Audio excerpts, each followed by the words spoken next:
নমস্কাৰ। ইতিমধ্যে গোটেই সমগ্ৰ অসমত যথেষ্ট হয়হল্লা হৈছে যে নৱকুমাৰ শৰণীয়াৰ ST ষ্টেটাছক লৈ। ইতিমধ্যে আপোনালোকে দেখিছে যে এইখন হ'ল স্পিকিং অৰ্ডাৰ। ইয়াত স্ক্ৰুটিনি কমিটিৰ ষ্টেট লেভেল স্ক্ৰুটিনি কমিটিৰ চেয়াৰমেনৰ পৰা মেম্বাৰলৈকে ছিগনেচাৰ আছে।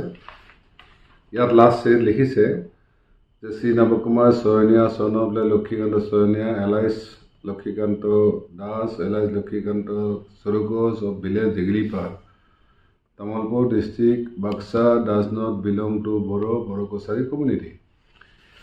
স্ক্ৰুটিনি কমিটিৰ ওচৰত জনকলাল গোস্বামীয়ে দিছিলে, তেওঁলোকে 5 বছৰৰ মূৰত এই অৰ্ডাৰটো দিছে। মই যিমান দূৰ এই অৰ্ডাৰটো চাইছোঁ আৰু বিভিন্ন জনৰ কথা পাতিছোঁ, সকলোৱে কৈছে যে এইটো কেৱল পলিটিকেল এটা অৰ্ডাৰ হৈছে। কাৰণ ইয়াত জনকলাল গোস্বামীয়ে যিটো এপিল কৰিছিল, তাৰপিছত আমিও ইয়াত প্ৰেজেণ্টেশ্যন দিছিলোঁ, তাৰপিছত এই অৰ্ডাৰটো দিছে।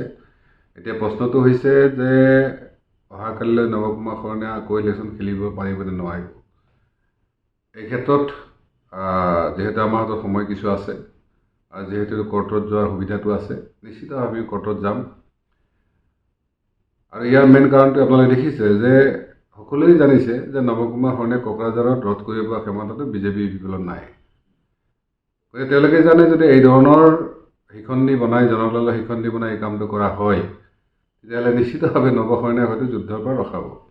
কাৰণ আপোনালোকে দেখিছে মডাৰ্ণ যিবিলাক ৱাৰফেয়াৰ হৈছে, তাত আগৰ নিচিনা সৈন্য সামন্ত মাৰি মেলি ৰাজাক বধ নকৰে, কামাণ্ডাৰ বধ নকৰে। এতিয়া কেনেকৈ মিছাইল এটেক কৰি কামাণ্ডাৰ বা কিঙক মাৰিব সেইটো ধান্দা আছে। গতিকে হয়তো সকলোৱে তেওঁলোকে ভাবিছে নৱশৰণীয়াক এই ধৰণে কিলিং কৰি কেনে BTC ৰাইজৰ সম্পূৰ্ণ আশা আকাংক্ষাখিনি দলিচাত কৰি উভৰিয়াই মাৰি মই আমাৰ যিসকল শুভাকাংক্ষী সমৰ্থক আছে সকলোকে কৈছোঁ যে যিহেতু আমি BTC ৰাইজৰ ওচৰত খাৰা হৈছিলোঁ, আমি আজিও আছোঁ, কালিও থাকিম।